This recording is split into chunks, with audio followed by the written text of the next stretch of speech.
Guys कोई भी लक्ष्य मनुष्य के साहस से बड़ा नहीं, हारा वही जो लड़ा नहीं। लगता है पहली बार कोई मर्द आया है यहाँ मुजफ्फरनगर में। चलो ये भी अच्छा है कि तुम्हें पता तो चला कि तुम मर्द नहीं हो। आपने ये डायलॉग तो कहीं ना कहीं जरूर सुना होगा। If definitely not then I am telling you. Guys ये लाइन आपने वेब सीरीज भावकाल में जरूर सुना होगा। गाइज आज मैं आपको वेब सीरीज भावकाल के बारे में कुछ फैक्ट बताऊंगा। दोस्तों हर शहर अपने आप में एक खास पहचान रखता है, जिसमें आगरा जूते के लिए, बरेली सुरमे के लिए, तो मुजफ्फरनगर फिर किस चीज के लिए फेमस है? ये सवाल अगर मैं आपसे करीबन 1 या 1.5 दशक पहले पूछता तो आपका जवाब पक्का होता कि क्राइम। यहाँ बदमाशों का खौफ कुछ ऐसा था, मुजफ्फरनगर के माथे पर अपराध की राजधानी होने का दाग लग गया। हत्या, डकैती और लूट की ताबड़तोड़ वारदातें हो रही थी। तभी वहाँ सुपर कॉप बनकर उभरे नवनीत सिकेरा की पोस्टिंग हुई, जिसके बाद शुरू हुआ मुजफ्फरनगर के बदमाशों के खत्म होने का सिलसिला। रियल लाइफ के हीरो आईपीएस नवनीत सिकेरा की एंट्री मुजफ्फरनगर में रियल लाइफ के हीरो सिंघम की तरह हुई और देखते ही देखते क्राइम कैपिटल कहे जाने वाला मुजफ्फरनगर शांति और अमन की ओर बढ़ने लगा। उस दौर में हुए बदमाशों के खात्मे की कहानी वेब सीरीज भावकाल में फिल्म अभिनेता और निर्माता हरमन बवेजा बहुत ही रोचक ढंग से दिखाया है।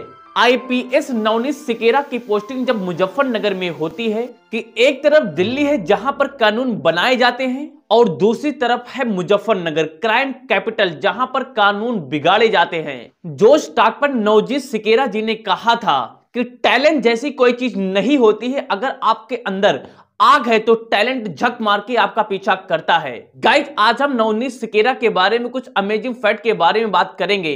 नवनीत सिकेरा का जन्म 22 अक्टूबर 1971 में उत्तर प्रदेश के एटा में एक निम्न वर्गीय किसान परिवार में हुआ था।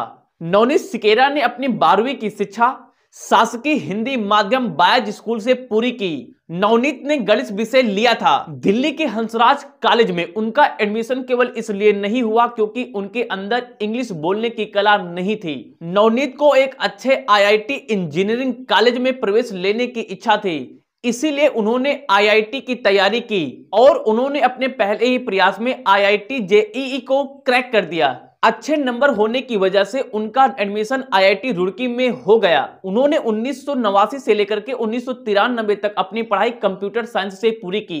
इंजीनियरिंग करने के बाद उन्होंने यूपीएससी की तैयारी की। यूपीएससी को क्लियर करने के बाद आईएएस को न चुनकर आईपीएस को चुना। आईपीएस ज्वाइन करने के बाद उनकी पहली पोस्टिंग उत्तर प्रदेश के गोरखपुर जिले में सहायक पुलिस अधीक्षक के रूप में हुई। इसके बाद सिकेरा इंस्पेक्टर जनरल के पद पर भी रहे।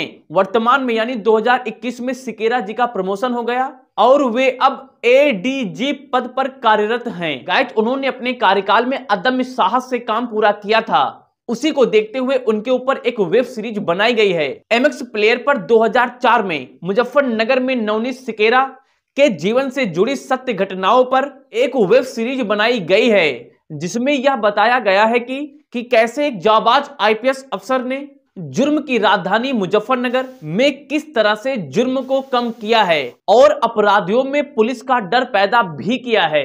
इस वेब सीरीज में नवनीत सिकेरा के माध्यम से किए गए इनकाउंटर की कहानी भी शामिल है। नवनीत सिकेरा एक सॉफ्टवेयर इंजीनियर भी हैं। उन्होंने 2001 में टेक्निकल सर्विस में कार्य करते हुए उन्होंने जीपीएस जीआईएस पर आधारित ऑटोमेटिक वाहन लोकेशन सिस्टम को विकसित किया था। इस कार्य के लिए यूपी के मुख्यमंत्री राजनाथ सिंह द्वारा 5 लाख रुपए के नगद पुरस्कार से नवजीत सिकेरा जी को सम्मानित किया गया था।